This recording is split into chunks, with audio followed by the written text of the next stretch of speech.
Birdie's Not BS, Dougie Fresco here, Cheyenne Woods. What's going on? What's up? I had a golf lesson today. What? Yeah. I didn't hear about this. I know. We just got here, so now we got to talk about it. Tell me more. Long story short, I got to get my left ass cheek out the way, moving back and up. I know all about that. You know I need that as well. I gotta when you figure it out, tell me, because I've been trying to do that for the last, I don't know how long. I'm not going to talk about all that I had to do today, but let's just say I'm going to be in the gym getting my squats on. Okay. Activate those glutes. Because I don't have any activation in my glutes. Matter of fact, can you ask Tiger, how he activates his glutes? It's weird that I'm asking Tiger about his ass, but, still, I want to know. I'm trying to think how I would go about asking. Yeah, how do you activate your ass? That's it. Just send him a text. All right. All right, deal. All right, we're going to get back to y'all on how that turns out. Super excited about this week's episode. Nisha and Seema Sadekar are coming in here. For those of you that don't know Nisha and Seema, you're talking about really accomplished golfers that said, the hell with playing. I'm about to get my business on. Yes. And I'm going to start hosting events. And these two women have turned the event space in golf into a who's who of brands and celebrities.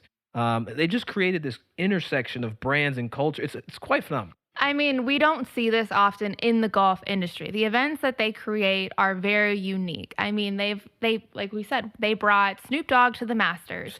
They run Dr. J's event, Mike Woodson. They just did Calvin Pete. Jalen Rose. These girls do it all. They not only obviously are business savvy, but they look amazing. I mean, from head to toe, as a woman, I love seeing what they have on. They're fabulous, and they can hit the ball like a boss. I don't have much to say. I agree. And let's just go ahead and get into this episode. All right.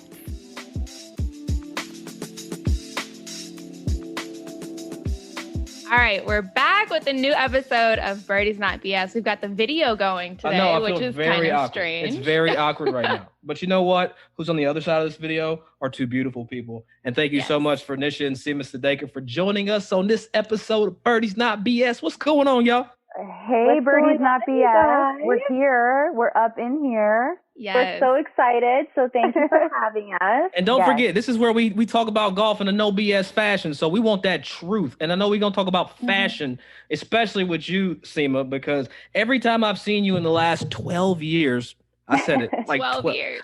Me and Seema go back. She doesn't know me until last year as an actual individual. But I feel like I've followed her for so long. I'm the biggest fan ever. Mm-hmm. So I know we can get into that fashion piece with you, Seema.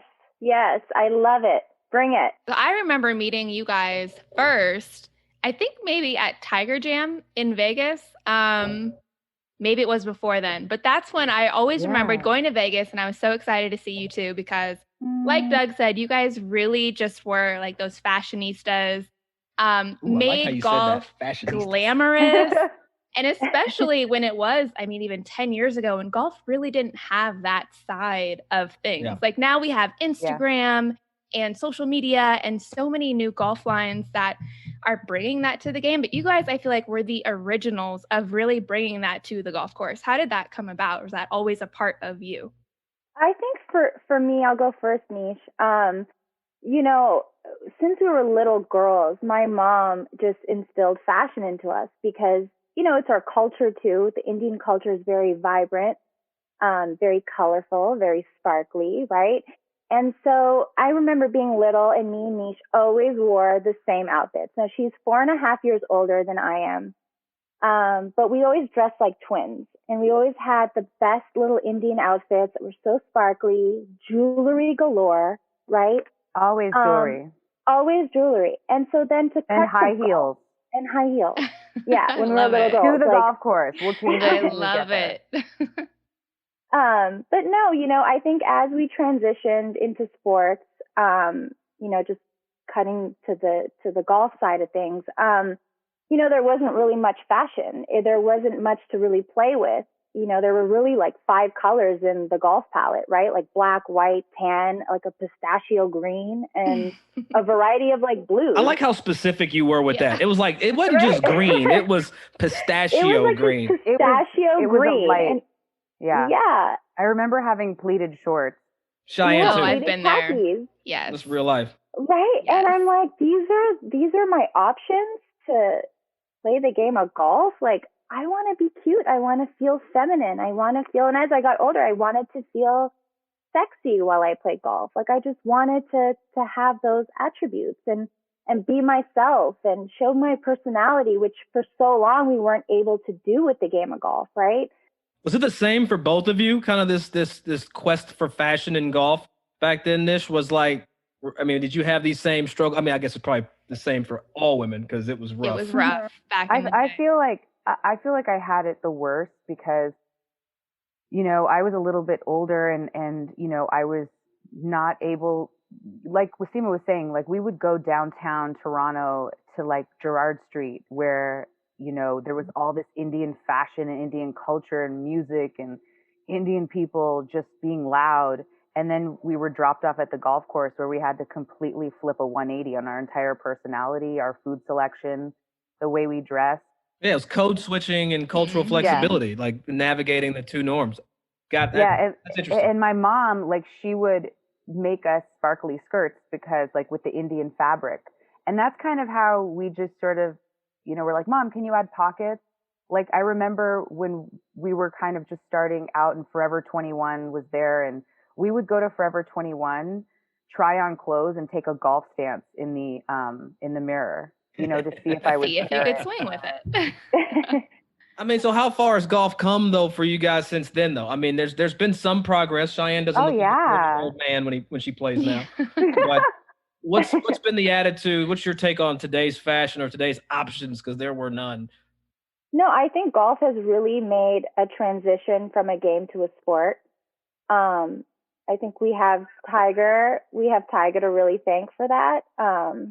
You know, you really now have to be athletic. You have to be in shape. And, you know, with that comes wardrobe, right? Like it needs to be transitional as the game transitions. And so I look at the girls now playing on tour, Cheyenne, I mean, you're so fit, you're in shape, you know, everyone's hitting it longer, courses are getting longer. So I feel like apparel needs to kind of keep up with, you know, with the game. I still think there's a lot of room for improvement. I still think creatively and, you know, color palette wise and just unique pieces, there's a lot of room for it. And that's the beauty. There's so much space for creativity in women's golf. And I think we're going to start to see it as women start to take the front seat in a lot of different corporations and start to make decisions. And golf is now going to be on the table for them to invest in, be a part of, and we're going to have to start to see some more pieces and some more room in golf galaxies. We're not just a small section. I feel like, you know, as we begin to consume golf more, we're going to see more. I've seen the evolution on the playing side, even when I first started playing professionally a few years ago to now. There's so much more variety and versatility. You see companies coming out with shoes that you can go straight from the course to cocktails, golf dresses, skirts that are more, like you said, Seema, transitional to course to cocktails. Right. And that's exciting as a woman, especially starting out in the game where it can be a little intimidating or uncomfortable. Absolutely. To be able to find your own style within the game.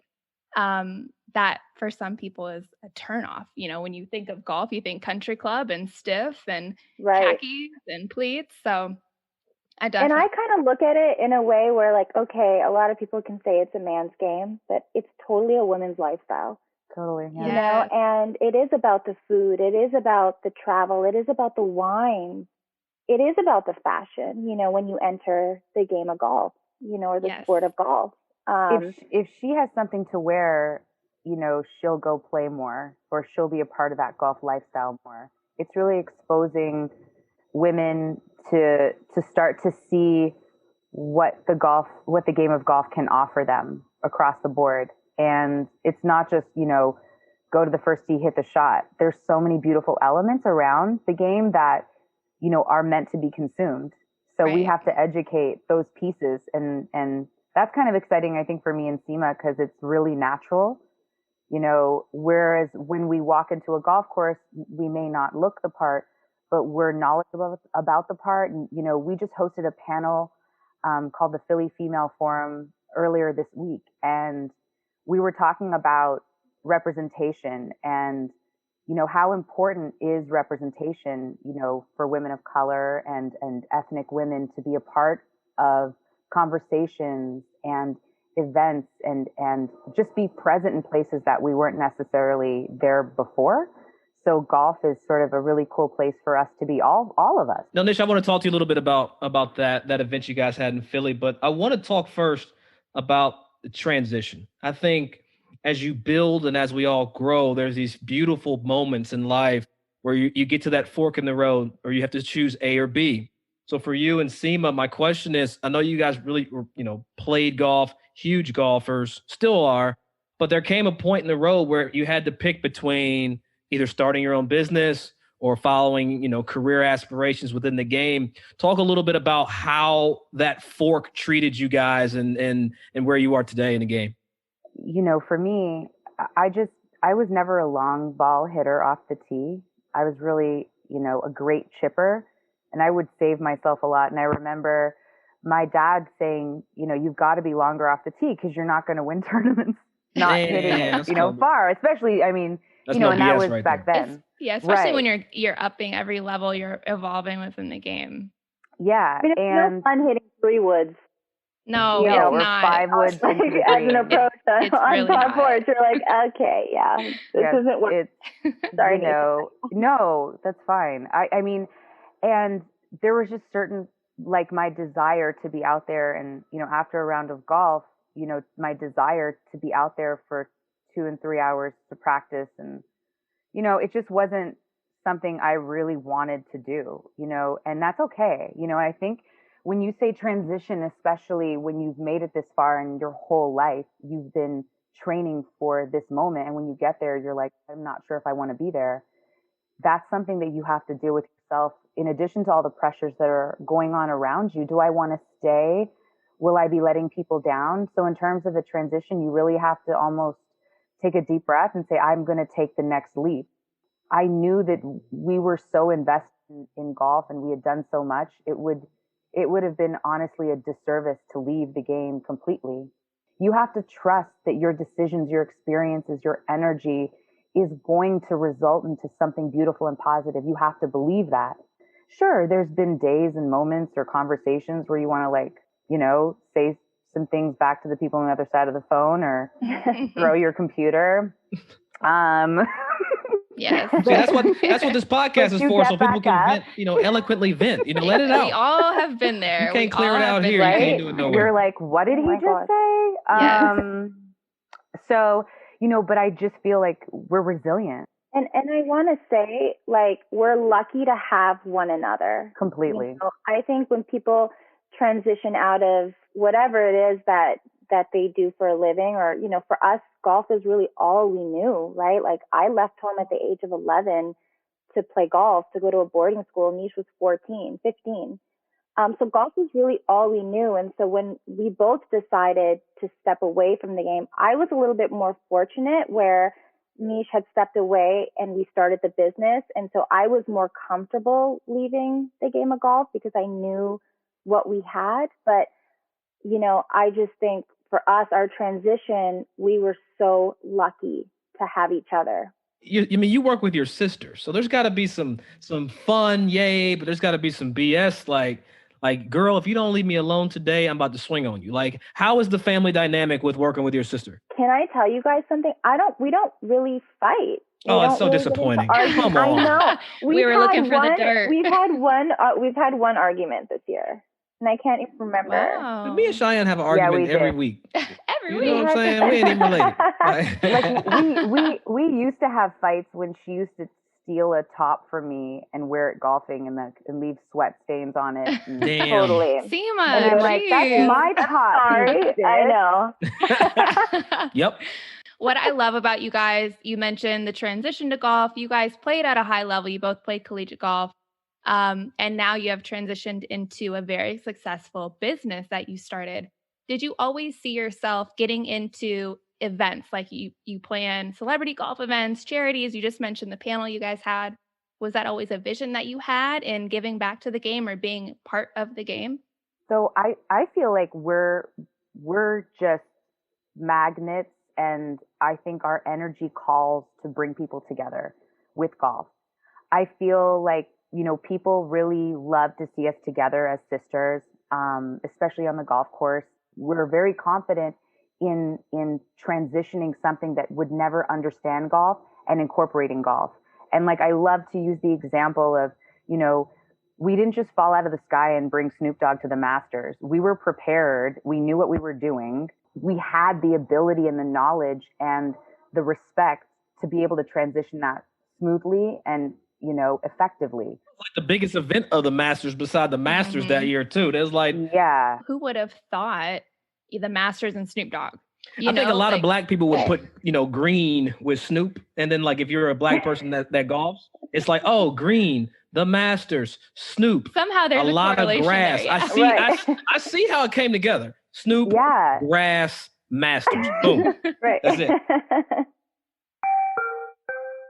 What's up, everybody? This is Maribel Quesada Smith, producer of Birdie's Not BS. That means I'm in charge of making sure everything we create connects with our audience in a meaningful way. And if you have a business or brand, you probably get why that matters. I'm a producer and creative consultant who understands that your online presence should be working for your brand, not against your bottom line. So if you're ready to create online video and audio content in English or in Espanol that builds trust and turns your audience into loyal customers, go to maribelqs.com/ready and let's make something meaningful together. Now let's get back to Doug and Cheyenne.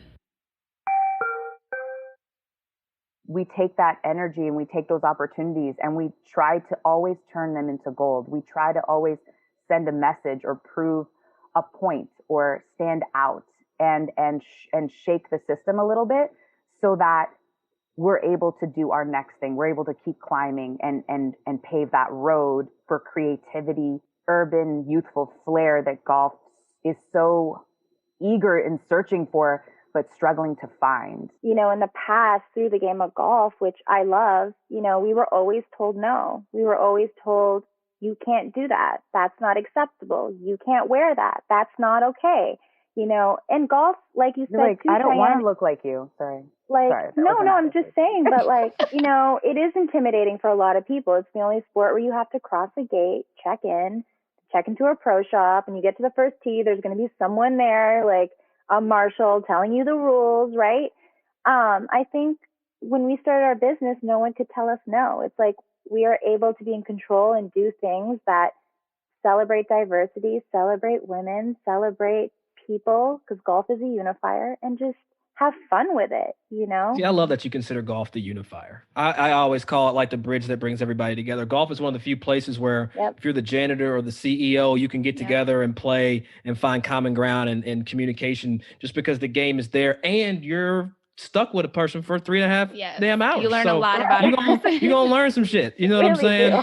No, let me ask you this question. And I with this era of social injustice that we find ourselves in, you guys are, in my opinion, not to be rude, are kind of culturally ambiguous. Like you kind of like Cheyenne and I, we can kind of float into the whitest of places and float into the blackest of places. Do you find that there's a responsibility with that? Do you find that you need to be the voice of black folk when you're talking to, corporate white America, or do you have to find yourself being the voice of Indian folk and with black folk? Like how do you guys navigate kind of your cultural experience? Because you know what? Everybody wants to label you. They want to label me. They want to put a label on Cheyenne. But in your case, you guys, talk about, being from Canada, also, being Indian. But I'm sure a lot of people kind of loop you into that black bucket. Yeah, and we're proud of that. I mean, a lot of the legacies that we're working on, inclusive of Calvin Pete, are strong, powerful Black men that have led the way. And if we are shaping that narrative and that opportunity, then we stand with them and we stand with the movement and we stand with all the beautiful things that lay ahead that, yes, in a sense of the word, is our responsibility to make sure that we are respectful, we maintain a level of excellence within the Black culture in terms of, from the brand to the narrative, to the way we execute the events, to the experience of the consumers and the golfers, and for the sponsors. I think we're just at a point right now, not only from a women's empowerment side, but from a cultural side of celebration in the game. We've always said it that way. And we're proud to sort of continue to unroll that red carpet for women and people of color across the board. You talk about Calvin Pete, and I'm so glad you guys are on board with Calvin's and his legacy. What does it mean to you to be able to have a say and to be able to bring some of these ideas, ideals kind of out, and so that people can kind of really understand kind of the depth of what Calvin Pete did and who Calvin Pete is, as well as your other brands? Seema put together literally the most badass video of Calvin Pete, because last year the Drew Charter School kids, and yeah, they're young kids, like 13 to 16-year-old high school kids. The first high school, all African American high school to win their championship. I remember hearing about that. It was amazing. And so last year we were able to honor them at the Calvin Pete Awards. And I don't think they really fully understood who Calvin Pete was, right? Like, there's really not enough footage. There's not enough out there in the universe to understand who he is. And, you know, when I was talking to the kids, they were usually just talking about Tiger Woods. And so, you know, it dawned on me, we have to take Calvin Pete's legacy and give it that urban twist, give it that millennial twist, so that we as young golfers can understand and relate. I gotta see it. So let me borrow that video real quick. I'm gonna send it to you guys, but I can tell you the kids afterwards came up to me and they were like, "Whoa, Calvin Pete, like, yeah, yeah, he's the shit. I love he that. paved the way. Lee Elder paved the way." And so, you know, sometimes you've just got to showcase it in that millennial twist for them to understand the legacy of who he is, you know? I feel like that's what golf is missing too. Yeah. I mean, there's so much potential to have the flavor, to have that culture, that just fun atmosphere that, you know, when I go to events, I've never been to one of your events yet, but when I see videos of Sedina Parks dancing on the dance floor, and, you know, your events have flavor, they have class, they have just that environment to where you have fun with golf, because there's so much more to the golf course. Even the events you attend, you guys bring a certain like life to the game. You know what I mean? Like, there's a certain essence that both you and your sister possess that make the game fun. You know, I wish you could just package it up and sell it. Like, that would be amazing. We always joke, like, and this, she's gonna probably kill me for saying this, but this is like super funny. We've always joked, like, hey, should we go to the PGA show this year? And like, we're like, okay, we'll go to the PGA show, but I want to wear like all black. I want to wear like black velvet thigh-high boots. Yes. And just walk through the convention center unapologetically with bodyguards and watch and the eyes turn to you. Yeah. Bodyguards and puppies. Did you say that? And kittens. Yeah, I did. I said that. That's legendary. I'm glad we are recording. So this. PGA show I saw this year is virtual. So hopefully next year you guys can get your thigh highs out and your kittens and walk down. That is, not only would all eyes be on you, whatever you had to say, every ear would bow to whatever you guys had to say. If you walked in with thigh highs, kittens and puppies and everything. But what I love too is that not only can you guys walk the walk, but you can talk the talk. You can walk in and catch everyone's attention, but not only that, but you know the shit you're talking about and you can back it up. And and I love that, especially as a woman. There's nothing worse than when you talk the talk and you can't walk the walk. Yes. Yeah. Like that date you had, Cheyenne. Yeah. You gotta play golf. Painful. Yes, that sounds so familiar. Oh my God. I don't mean to call you the OG of social media, but I feel like you were the first person doing it, making golf sexy and cool, and actually having photo shoots on first tee boxes and shit. Yes. Like you were doing that, and everything from like cute golf outfits to freaking gowns, prom dresses. Oh yeah, gowns, that's probably a better thing to say. sequins. Freaking gowns, right? Yes. prom dresses. Prom dresses. I'm from Kentucky. You know what I'm saying? That's what I think about when I think of a gown. I feel like you do it with such grace and such class. And then there's so many just ass and everything else out here. I just want to get your take on the watering down of the Instagram culture. I mean, first of all, social media is so important. A lot of people hire PR firms and companies, and you have other people tell your story, when really you look at social media as a marketing tool, right? Like, you're able to kind of tell your own story, whether it's Twitter, Facebook, or Instagram, LinkedIn. And so, for me, a passion of mine I've always wanted to welcome women into the sport, right? Like, in a fashionable and fun way. And I've done that through social media. I feel like a lot of young girls have come to me that haven't played the game of golf, a lot of older women that haven't entered the game of golf.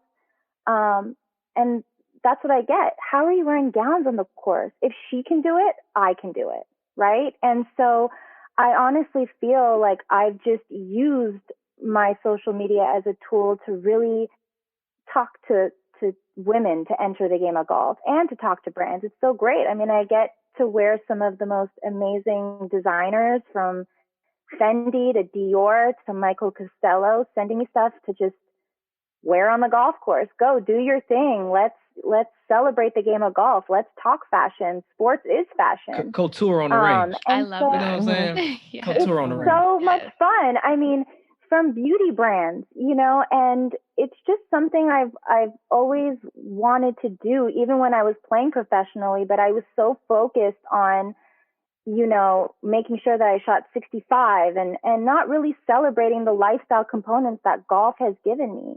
Yeah. And you were the original. I mean, nowadays you go on Instagram, and that is a new career path for a lot of people, is it's crazy. Right. It's an crazy. Influencer. Did you ever see it turning into this, or was this, I mean, you're just a natural at it, that it came natural to you? And